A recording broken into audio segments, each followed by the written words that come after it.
재무부동산학의 2회 11주차 두 번째 시간입니다. 지난 첫 번째 시간에서는 우리가 토지의 분류 마지막 거를 했죠. 그래서 부동산 활동에 따른 분류해서 여러 가지 것들을 이제 했었습니다. 근데 이렇게 부동산 활동에 따른 분류로 이제 토지를 분류했는데 여기에 나와 있는 용어들은 여러분들이 기억을 해두시면 좋을 듯 싶습니다. 특히나 이제 그 공인중개사 시험이나 아니면 감정평가사 시험에 이제 부동산학 원론 또는 부동산학 개론이라는 과목이 들어가 있는데요. 거기서 시험 문제 출제할 때 이제 이렇게 다양한 토지의 분류 가지고 이제 출제하는 경우가 많이 있습니다. 그래서 그 부분을 좀 기억해 두시면 좋을 듯 싶습니다. 자, 이번 시간에도 이어서 이제 하는데 건물의 분류서부터 나가면 되겠죠. 그래서 강의한 5번째 강의안이고요. 그리고 59쪽입니다. 자, 59쪽에 건물에 분류해서 처음에 나오는 것이 건축법상의 분류입니다. 그래서 건축법에서 건축물을 이제 분류를 해놓고 있는데요. 건축물을 일단 정의를 토지에 정착하는 공작물 중에서 지붕과 기둥 또는 벽이 있는 것과 이에 딸린 시설물, 그리고 지하나 고가의 공작물에 설치하는 사무소, 공연장, 점포, 차고, 창고 등 이렇게 이제 정의를 하고 있습니다. 자, 그러면서 건축법상 건물은 단독주택, 공동주택, 근린생활시설 이렇게 해가지고 29개로 구분을 하고 있습니다. 그래서 여기에 건축법 시행령 제3조의 5 하고 그리고 이제 별표 1에 나와 있습니다. 그래서 보시면 단독주택 해가지고 주택을 일단 단독주택하고 공동주택으로 두 가지로 구분을 해놓죠. 그래서 단독주택은 좁은 의미의 단독주택, 그리고 다중주택, 다가구주택, 공간 이렇게 하고 있습니다. 그래서 우리가 보통 이제 주택법에서도 주택을 또 구분을 해놓고 있는데 주택법에서는 단독주택하고 다가구주택 이게 이제 조금 넓은 의미의 단독주택이 포함이 되고요. 그리고 공동주택은 건축법에서는 아파트 연립주택, 다세대주택 그리고 기숙사까지 포함을 하고 있습니다. 주택법에서는 이제 기숙사가 어떻게 보면 주택의 범주에 포함이 되질 않죠. 그래서 그걸 빼고 나머지만 공동주택에 넣는다라고 이제 생각을 해보시면 좋을 듯 싶고요. 자, 그 다음에 이제 근린생활시설이 있습니다. 그래서 근린생활시설은 이제 일상생활에 필요한 그런 재화 서비스를 제공해주는 시설이다라고 생각해 볼 수 있습니다. 제1종하고 제2종 두 가지로 이제 구분을 해놓고 있는데요. 제1종 근린생활시설은 일상생활에 꼭 필요한 그런 시설을 갖다가 의미를 하고요. 제2종 근린생활시설은 필요하긴 하지만 꼭 필요하지는 않은 그런 근린생활시설을 제2종 근린생활시설로 다 두고 있습니다. 그래서 제1종 근린생활시설 보시면은 일용품 소매점, 그리고 조리, 제조하여 판매하는 시설, 위생관리, 세탁, 수선하는 시설 이런 식으로 쭉 나와 있고요. 그 다음에 몇몇 가지는 면적 제한이 있습니다. 그래서 일용품 소매점 같으면 바닥 면적이 1000평방미터 미만인 그런 부분만 제1종 근린생활시설에 좀 넣고 있다라고 하는 거 이제 보시면 좋을 듯 싶고요. 그 다음에 제2종 근린생활시설은 공연장, 종교 집회장, 자동차 영업소, 서점, 총포 판매소, 사진관 표구점 이런 것들이거든요. 그래서 이런 것들은 이제 필요하긴 하지만 꼭 필요한 것은 아니다라고 생각해 볼 수 있죠. 그래서 이런 것들이 이제 제2종 근린생활시설에 들어간다라고 생각하시면 좋을 듯 싶고요.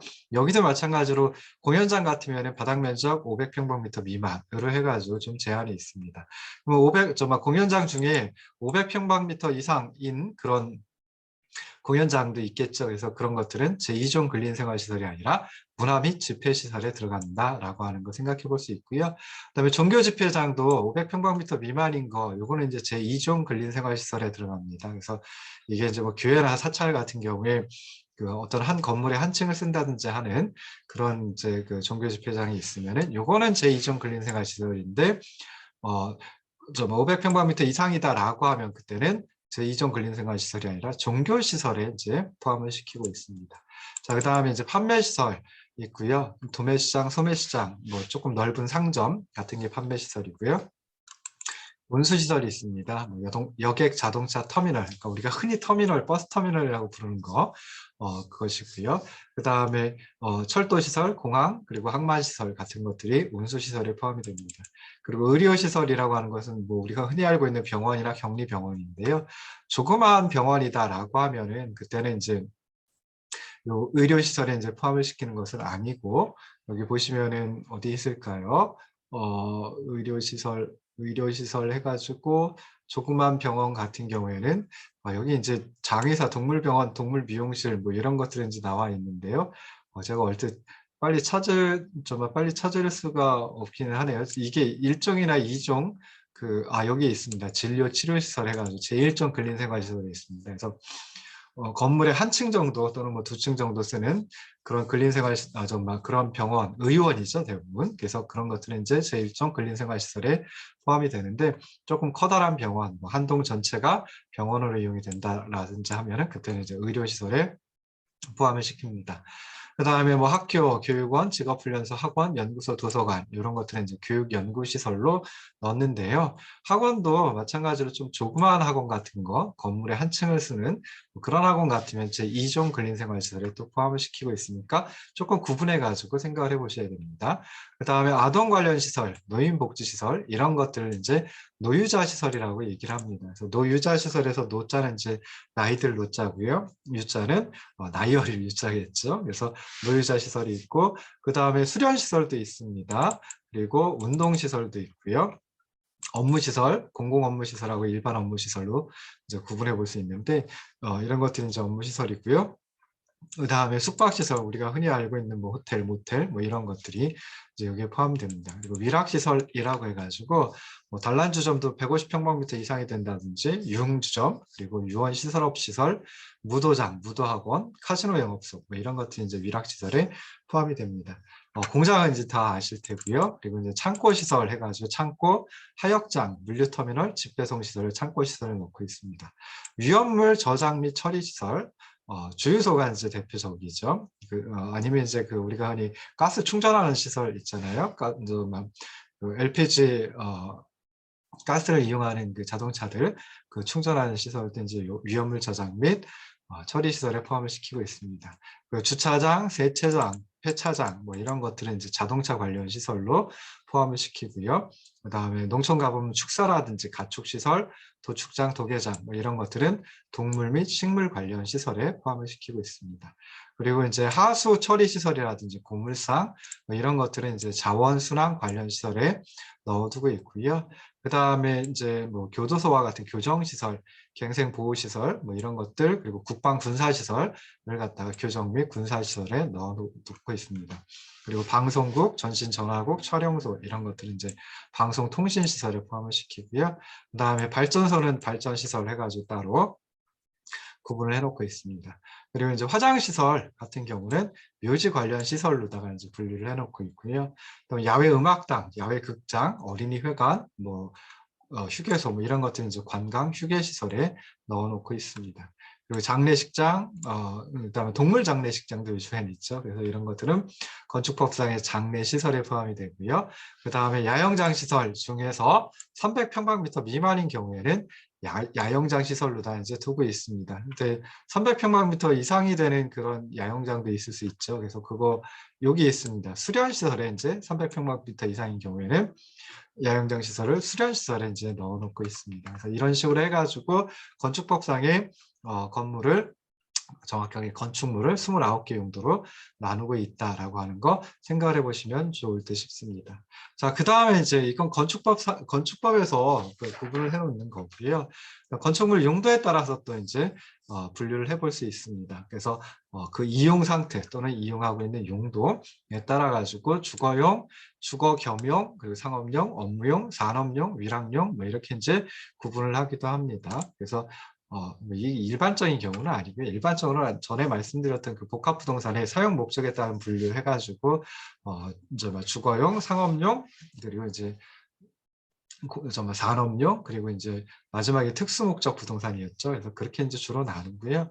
그걸 조금 더 쪼개놓은 게 이제 요 부분이다라고 생각하셔도 될 것 같아요. 그래서 주거용, 그다음에 주거 겸용 건물, 이걸 합쳐가지고 이제 주거용 부동산이라고 표현하면 될 테고, 복합 부동산 중에 그리고 상업용하고 업무용 이 둘을 좀 합쳐가지고 이게 이제 상업용 부동산, 그리고 얘는 이제 산업용 부동산, 그리고 위락용 건물은 보시면 이제 그 특수목적 부동산이 이제 포함이 된다라고 생각을 하시면 좋을 듯 싶습니다. 그래서 주거용은 뭐 단독, 다가구, 다세대, 연립, 아파트 여기까지가 사실 주택법에 나와 있는 주택의 범위입니다. 그리고 기숙사와 공간까지도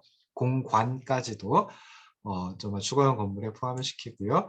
그 다음에 주거 겸용 건물은 어떤 경우에 상가하고 주거를 겸용하는 건물도 있고요. 그다음에 주거와 업무 겸용 건물도 있고, 또 어떤 경우에는 주거와 공장을 겸용하는 건물도 있을 수 있습니다. 자, 상업용 건물은 뭐 소매점포, 도매점포, 백화점, 할인점 뭐 이런 것들 갖다 이제 얘기를 하고요. 우리가 흔히 얘기할 때 상가라고 보통 표현을 하죠. 그다음에 업무용 건물은 금융업소, 기업의 사무소, 신문사, 그다음에 청사 이런 것들을 의미하는데, 업무용 건물은 우리가 다른 표현을 할 때 오피스 빌딩 이렇게 이제 주로 얘기를 하기도 합니다. 산업용 건물은 대표적인 게 공장하고 창고 생각을 해볼 수 있고요. 그다음에 위락용 건물 해가지고 영화관, 극장, 예식장, 관람장 이런 것들을 이제 포함을 시키기도 합니다. 자, 그래서 이렇게 해가지고 이제 건축물 용도에 따라 가지고 용도에 따라서 건축물을 분류를 해봤고요. 자, 그 다음에 이제 재료에 따라 가지고 건축 구조를 분류하는 거. 그러니까 이것도 어떻게 보면은 건물을 분류하는 방식 중에 하나이다라고 생각해 볼 수 있습니다. 그래서 건물을 지을 때 사용하는 재료 가지고 이제 구분을 하는데요. 철골조, 철근 콘크리트조, PC조, 그다음에 목조, 석조, 연화조, 시멘트 벽돌조, 시멘트 블록조, 보강 콘크리트조, 황토조 이런 것들이 있습니다. 그래서 우리가 부동산 등기부 등본 같은 걸 띄워보면요. 그러면 이제 건물 부분에서 어떤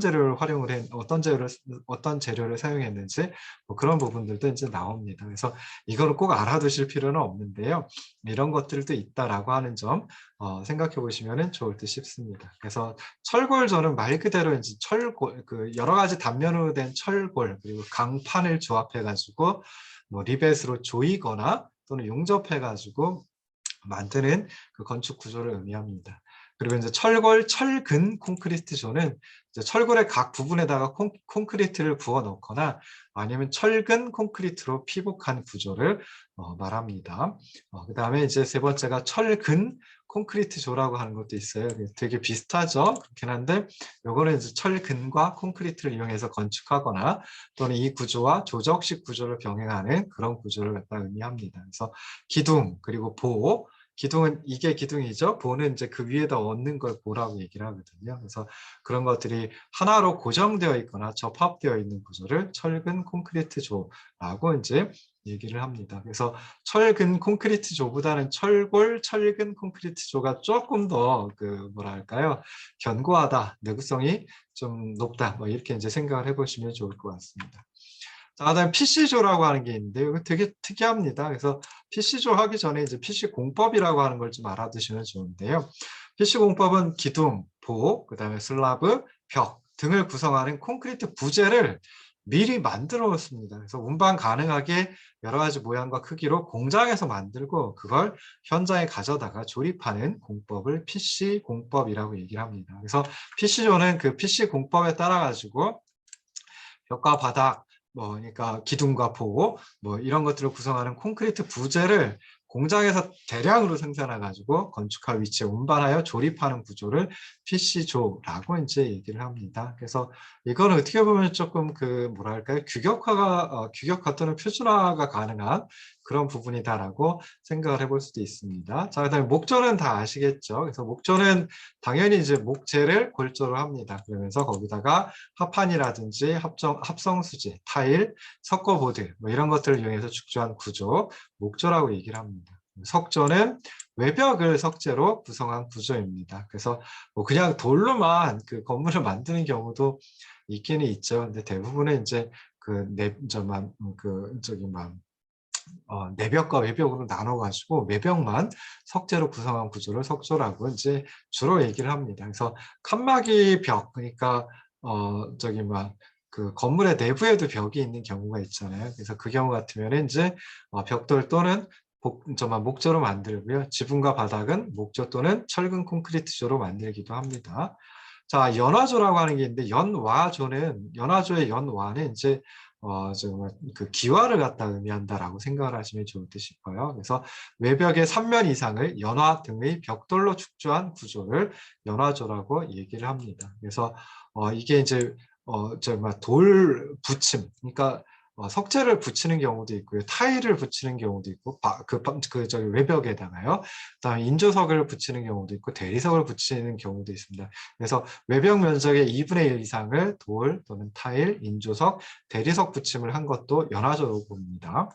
자, 그다음에 시멘트 벽돌조가 있습니다. 그래서 시멘트 벽돌조는 이제 외벽을 시멘트 벽돌로 축조한 구조를 갖다가 의미를 합니다. 그래서 뭐 화장 벽돌, 각종 타일, 석재로 치장을 한다든지 모르타르를 바르기도 하고요. 그다음에 칸막이 벽은 목조로 만들고 지붕과 바닥은 목조 또는 철근 콘크리트조로 만들기도 하는데, 하여튼 주체인 외벽을 시멘트 벽돌로 만들었으면 그러면 이제 시멘트 벽돌조라고 얘기를 합니다.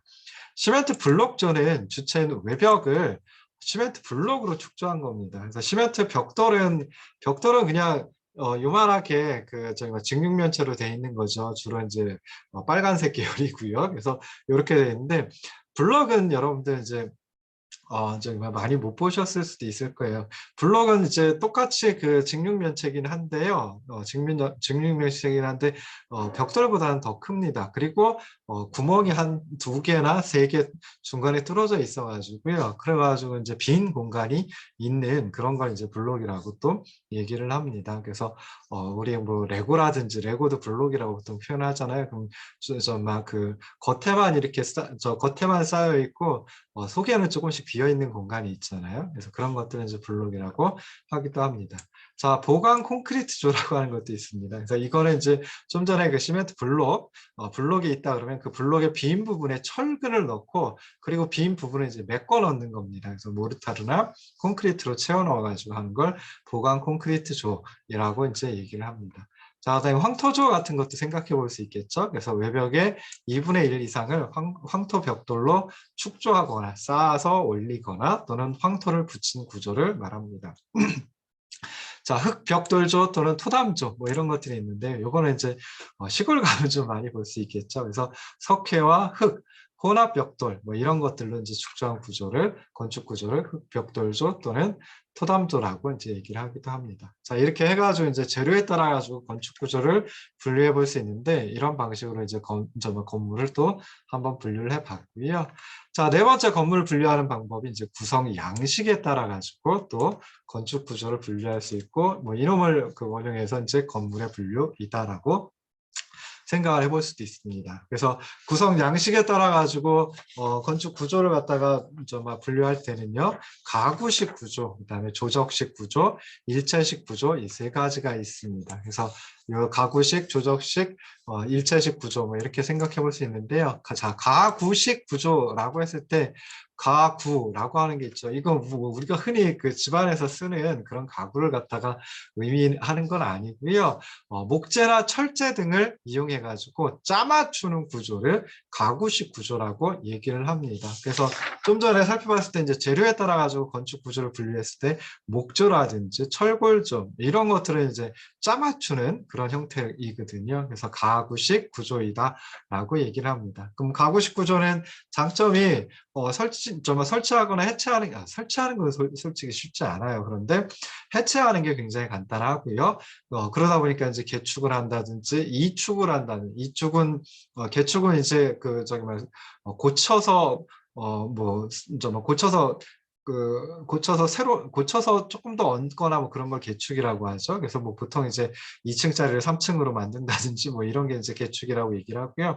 이축은 이제 옮겨서 다시 만드는 거죠. 그래서 뭐 옛날 문화재 같은 경우에 어디 다른 데 있는 걸 뭐 박물관 내부로 옮긴다든지 하는 경우도 있습니다. 그래서 그런 걸 이제 이축이라고 생각을 하시면 좋을 듯 싶어요. 그 다음에 리모델링, 이런 3가지가 굉장히 편리하다라고 생각해 볼 수 있고요. 그 다음에 개방성을 충분히 살릴 수 있는 그런 구조로 주로 되어 있습니다. 그런데 화재나 열에 취약할 수밖에 없겠죠. 목조는 화재에 취약하고, 그다음에 철골조 같은 경우에는 좀 열에 취약하다 있다라고 생각해 볼 수 있습니다. 그래서 뭐 그런 이제 문제점이 있다, 단점이 있다라고 생각하시면 되고요. 자, 조적식 구조. 이거는 이제 우리가 그 많이 찾아볼 수 있는 것들입니다. 그래서 조적, 그 적자가 쌓을 적자거든요. 그래서 쌓아 올리는 구조이다라고 생각을 하시면 좋을 듯 싶어요. 그래서 벽돌이라든지 돌이라든지 블록 뭐 이런 것들을 쌓아 올리는 구조. 그래서 뭐 아까 이제 재료에 따른 건축 구조 분류에서 벽돌조, 블록조, 석조 뭐 이런 것들이 이제 조적식 구조에 포함이 된다라고 생각을 하시면 좋을 듯 싶습니다. 이런 그 조적식 구조 가지고 있는 재료 중에 벽돌조하고 블록조 같은 경우에는 내구성 굉장히 강하고요. 내화성, 그러니까 불을 견뎌내는 그런 성격이 또 강하다라고 생각해 볼 수 있습니다. 그리고 단열도 좀 잘 되고요. 음도 그러니까 흡음 해가지고 이제 소리를 빨아들이는 거죠. 그리고 이제 보온 뭐 이런 것들의 효과가 있긴 하지만 이걸 좀 높이 쌓기는 쉽지 않습니다. 그래서 주로 저층 건물에 활용되는 그런 구조이다, 건축 구조이다라고 생각을 하시면 좋을 듯 싶습니다. 자, 그런데 이제 석조 같으면 돌을 반듯하게 잘라내야 되고요. 그리고 그것도 좀 커다란 돌이어야 되겠죠. 그러다 보니까 재료비와 시공비가 굉장히 많이 듭니다. 그래서 주로 고급 주택에 또는 고급 건물에 많이 사용되는 그런 그 건축 구조이다라고 생각하시면 좋을 듯 싶습니다. 자, 세 번째 구성 양식에 따른 건축 구조가 일체식 구조라고 하는 게 있습니다. 그래서 일체식 구조는 기둥과 보의 연결점 등을 일체화시킨 구조를 의미를 합니다. 그래서 뭐 용접을 한다든지 하는 형태로 이제 만든 거겠죠. 그래서 재료 가지고 봤을 때 철근 콘크리트조, 철근 콘크리트조가 일체식 구조에 해당이 됩니다. 당연히 이제 강도가 굉장히 세겠죠. 그리고 내진성이 크다라고 생각을 해볼 수 있습니다. 그러니까 지진 같은 거 일어났을 때도 좀 오랫동안 견딜 수 있겠죠. 그런데 일체식 구조는 대부분 하중이 무겁습니다. 그리고 이제 해체하는 게 좀 쉽지는 않겠죠. 그래서 뭐 이런 것들을 생각해 볼 수 있고요.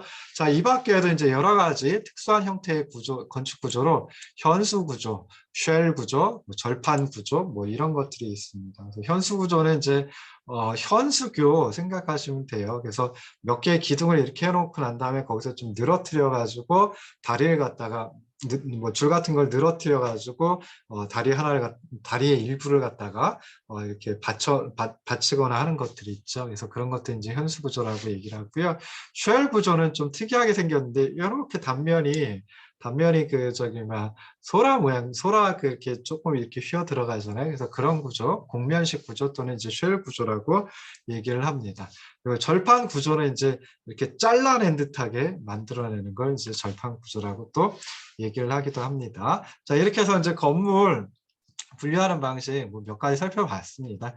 가장 중요한 건 이제 건축법상의 분류겠죠. 그래서 29개 어떻게 보면 용도죠. 29개로 이제 구분을 해볼 수 있다라고 하는 거, 그것 좀 생각해 보시면 좋을 듯 싶습니다.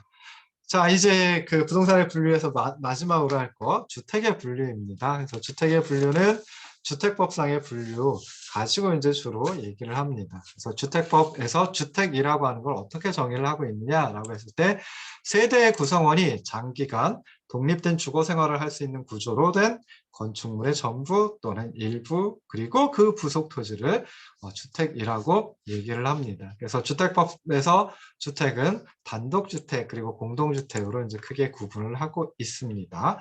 단독주택은 정의가 또 있어요. 그래서 한 세대가 하나의 건축물 안에서 독립된 주거 생활을 할 수 있는 구조로 된 주택을 단독주택이다라고 얘기를 합니다. 그래서 단독주택에는 좁은 의미의 단독주택, 그 다음에 다중주택, 다가구주택, 뭐 이렇게 이제 구성이 되어 있는데요. 다중주택은 우리가 흔히 쓰는 그런 그러니까 흔하지 않는 그런 주택이다라고 생각을 해주시면 되고요. 그래서 보통 단독주택은 좁은 의미의 단독주택 그리고 다가구주택 이 두 가지로 이제 구분을 하는 경우가 많습니다. 자, 그러면서 단독주택은 한 세대가 하나의 건축물 안에서 독립된 주거 생활을 할 수 있는 구조로 되어 있다라고 생각하시면 되고요.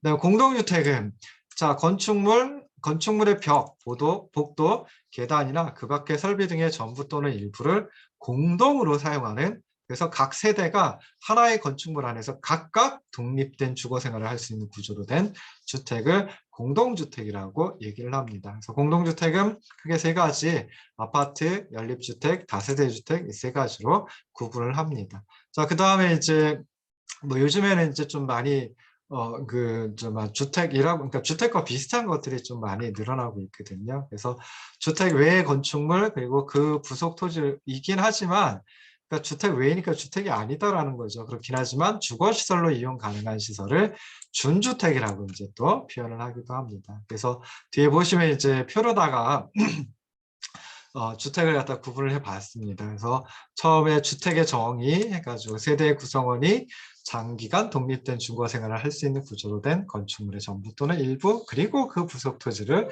주택이라고 얘기를 합니다. 자, 단독주택은 크게 세 가지로 구분을 해볼 수 있다 그랬죠. 그래서 좁은 의미의 단독주택, 다중주택, 다가구주택인데요. 단독주택은 한 세대가 하나의 건축물 안에서 독립된 주거 생활을 할 수 있는 구조로 된 주택이다 라고 생각하시면 되고요. 그다음에 다중주택은 여러 사람이 장기간 거주할 수 있는 구조로 되어 있고, 그다음에 독립된 주거의 형태를 갖추지 아니하며, 그러니까 각 실별로 욕실을 설치할 수 있지만 취사시설은 설치할 수 없는 그런 구조, 그런 그 형태를 가져야 되고, 그리고 한 개 동의 주택으로 쓰이는 바닥 면적의 합계가 330평방미터 이하이고 주택으로 쓰는 층수가 3계층 이하인 경우를 갖다 이제 다중주택이라고 합니다.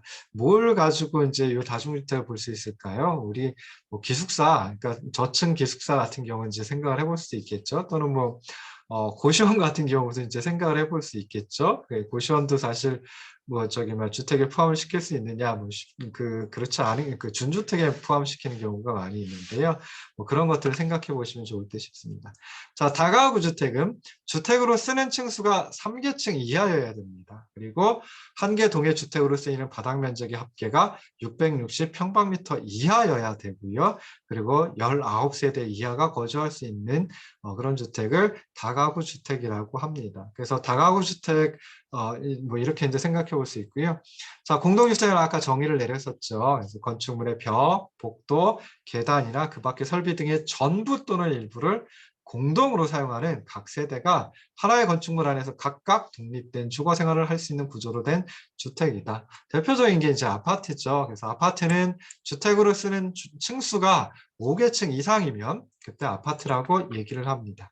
또 연립주택은 주택으로 쓰는 층수가 4계층 이하여야 되고요. 그러면서 주택으로 쓰는 한 개 동의 바닥 면적 합계가 660평방미터 초과하는 그런 주택을 연립주택이라고 합니다. 자, 다세대 주택은 연립주택하고 두 번째 조건은 똑같고요. 첫 번째는 주택으로 쓰는 한 개 동의 바닥 면적가 660평방미터 이하이고, 그리고 두 번째 층수가 4계층 이하인 주택. 그래서 우리가 그냥 봤을 때 층수가 4계층 이하이다. 4계층 이하인 공동주택이다. 그러면은 아파트는 될 수가 없는 거죠. 다세대나 연립주택입니다. 그러면서 다세대는 660평방미터 이하여야 되고요. 연립주택은 660평방미터 초과하면서 4계층 이하인 주택. 이렇게 생각하시면 되고, 5계층 이상이다. 그러면 아파트이다. 라고 생각하시면 좋을 듯 싶습니다. 자, 그리고 다가구하고 다세대 주택을 갖다 보면은 요거 다세대 주택의 첫 번째 조건 660평방미터 이하이다라고 하는 건 똑같습니다. 그리고 층수가 4계층 이하여야 되냐? 다가구는 층수가 3계층 이하여야 됩니다. 그래서 보통 이제 다세대 주택도 3층 정도 있는 것도 있어요. 그런데 이 다가구하고 다세대 주택을 갖다 구분하는 거 좋은 방법은 뭐냐면, 다가구 주택은 소유자가 한 명입니다. 그러니까 소유자가 딱 정해져 있는 거죠. 모든 호실에 소유자가 동일한데요. 다세대 주택은 그렇지 않죠. 모든 호실에 소유자가 다릅니다. 뭐 같은 경우도 있을 수는 있겠죠. 한 사람이 다 가지고 있는 경우도. 근데 그러면 다가구에 포함을 시키겠죠. 그래서 호실의 소유자가 좀 다른 경우이다라고 생각하시면 되고요. 아까 말씀드렸던 뭐 기숙사, 그다음에 다중생활시설, 노인복지주택, 오피스텔 이런 것들은 이제 준주택에 포함을 시킵니다. 요즘에 이제 대학가 근처에서 많이 있는 원룸도 요 준주택에 포함을 시킵니다. 그래서 주택 외의 건축물과 그 부속 토지이긴 하지만 주거시설로 이용 가능한 시설, 준주택이라고 얘기를 합니다.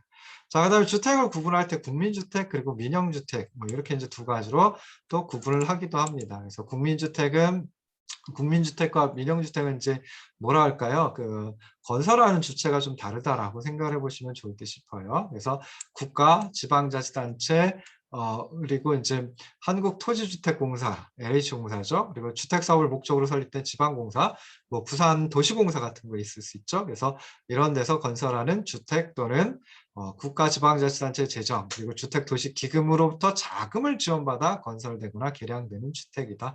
그래서 국가 등에서 건설하는 주택 또는 국가 등의 자금을 지원받아 건설되거나 개량되는 주택을 국민주택이라고 하는데요. 하나의 조건이 더 붙어 있습니다. 그래서 국민주택 규모 이하여야 됩니다. 그래서 국민주택 규모라고 하는 것은 이제 주거 전용 면적이 1세대당 85평방미터 이하인 경우이고요. 수도권 이외의 읍면 지역 같으면 수도권 이외이면서 읍면 지역 같으면 이제 100평방미터 이하까지 국민주택 규모라고 얘기를 합니다. 마지막으로 민영주택은 국민주택을 제외한 주택을 민영주택이라고 얘기를 합니다. 그래서 이렇게 해가지고 부동산의 분류 이제 다 끝냈습니다. 그래서 다음 시간에는 다음 12주차에는 부동산의 특성 짧게 소개를 하고요. 그리고 이제 부동산 경제론으로 넘어가 보도록 하겠습니다. 긴 시간 들어주셔서 고생하셨습니다. 그리고 고맙습니다.